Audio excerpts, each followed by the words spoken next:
Video game pricing is a debate that has been going on since the start of this console generation, ladies and gentlemen, and it has come out recently that some video game analysts are going to be guessing that Grand Theft Auto 6, the next highly anticipated title from Rockstar Games and Take-Two Interactive, is going to cost upwards of $100. Now, if you're like myself, a Canadian, or someone who lives within the realm of Australia, we're already paying $100, or well over $100 for every single AAA video game that we purchase. The idea that these analysts are having is that Take-Two Interactive, if they price Grand Theft Auto 6 at $100 USD, big game, it's been in development for over a decade now, or at least in concepting for over a decade with proper development time and everything like that, if they can price this game at $100 USD.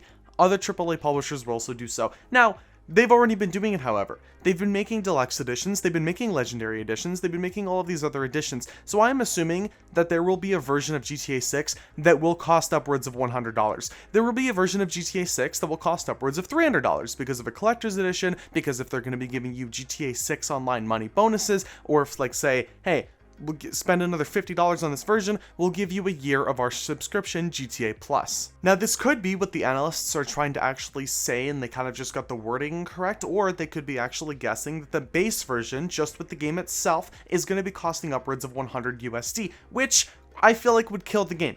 Doesn't matter, it would kill the game. There would be a lot of people, of course, that would still pay that fee to play a highly anticipated game like GTA 6, but I guarantee they'd also lose out on millions of sales. There would probably be a boycott because, yes, we are anticipating this game heavily, but you cannot charge us up the ass because you took this long to actually develop it. And video game pricing is actually a really funny thing. I mean, $70 is still a very high price for most AAA games nowadays. Even with more AAA games coming out in recent days, like for example, Monster Hunter Wilds, which sold over 8 million copies in its first 3 days, which if you put it into the trusted calculator, is $560 million. Now this is just a guesstimate because different currency types, and some people could have bought a more expensive edition or bought it through CD keys, but if we're basing it on 8 million people buying the $70 edition, Capcom made $500 million. We take this into Rockstar and Take-Two's situation. They're probably going to be selling 10 million pre-orders at minimum. Absolute minimum. The base minimum of the game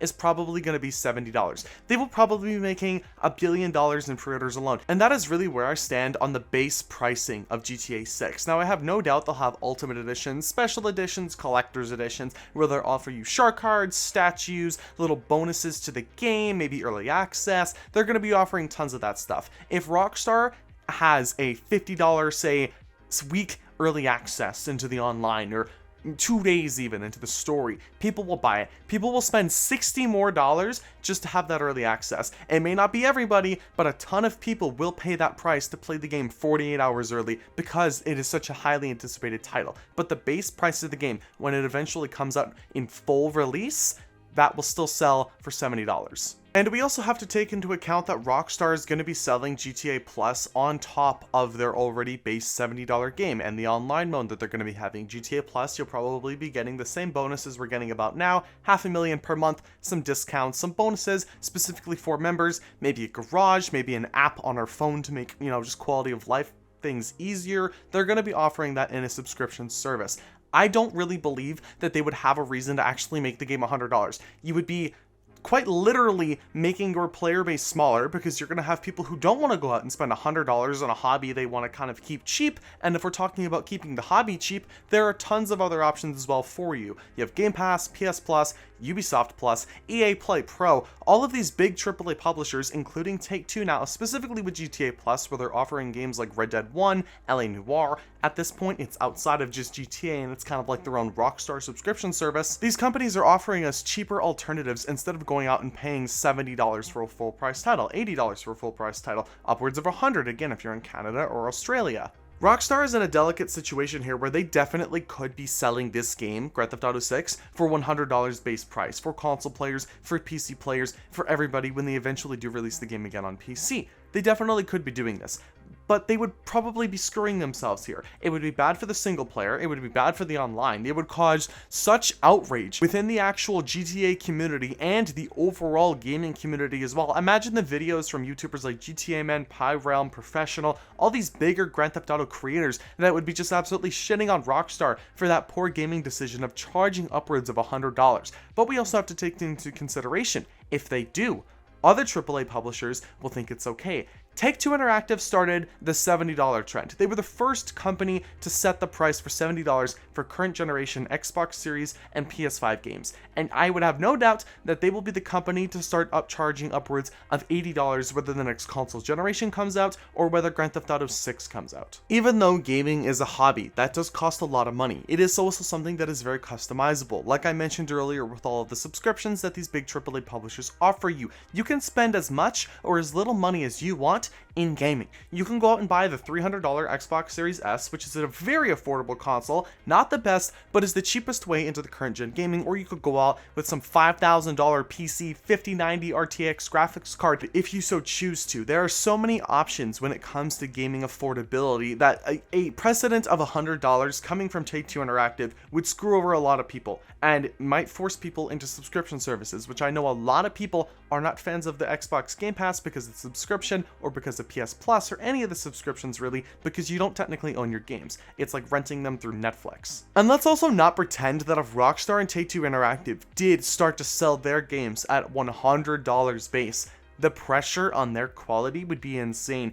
I know for a fact that a lot of sports titles in our industry, in the gaming industry, are not quality. They are not that good. They should not be priced at 70. They shouldn't be priced at 60. They should not be priced at 30. A lot of them are buggy, broken, and just rehashes, basically 2.0 updates of the previous year's entry, and they're charged at full price. They also have microtransactions. They also have in-game cosmetics and battle passes. They have all of these other little ways to strike you with kind of grabbing at your wallet at any conceivable moment. So for Rockstar to be pushing a $100 price point, if they ever did, would really put the pressure on them to make sure that GTA 6 is not only the greatest video game of all time, and people are already expecting it to be that. They have to have so many different gameplay mechanics, so many different features in the game that are going to be warranting even the 12-year wait that we have been living through. But there is one reason I feel like Rockstar would never, or Take-Two Interactive would never charge $100 specifically for GTA 6, and that is their impact on microtransactions, because players will see a $100 game, and unless it's a $100 edition that gives you a shark card,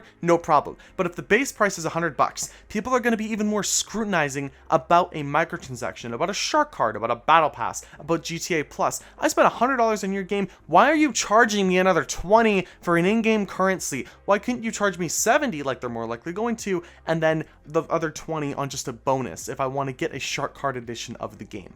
And let's be completely honest here, the subscription service GTA Plus was quite literally built as a testing ground for Grand Theft Auto 6's online subscription. I have no doubt that GTA Plus is going to have a huge impact on GTA 6 Online or GTA Online 2. It was a testing ground. They brought it into GTA Online to see the fan backlash, to see if people would be mad at it. Naturally, people were kind of mad about a subscription service in a game that was like a decade old. So in the end, Rockstar and Take-Two Interactive, I don't believe would sell Grand Theft Auto 6 at $100, and it would definitely set a precedent in the industry if they did. If they chose to set that price at $100, so many other AAA publishers would start doing it. You know, Ubisoft would do it. They'd probably be the second ones to do it. Sony would be trying to do it. Microsoft would try to do it probably after a year or two, like they were waiting for increasing the prices to $70. They would all try it because it comes down to money at the end of the day. Even though companies like Capcom are selling 8 million copies of a game for $70 a pop, and they're still making $500 million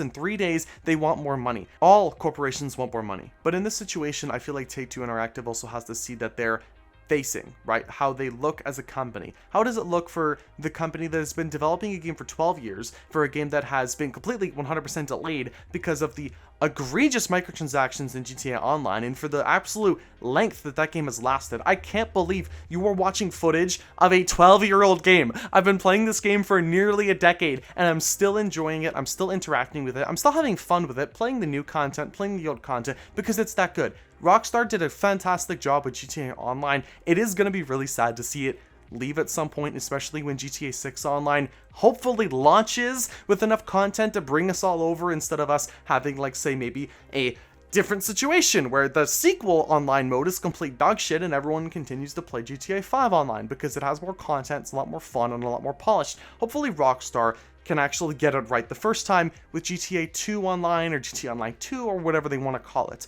But we have to wait and see. But I want to thank you all for watching this video. If you did enjoy, consider leaving a like, sharing, commenting, and subscribing if you so choose to, as well as becoming a member. You can click the button down below. Thank you all for watching, and I'll see you guys in the next video.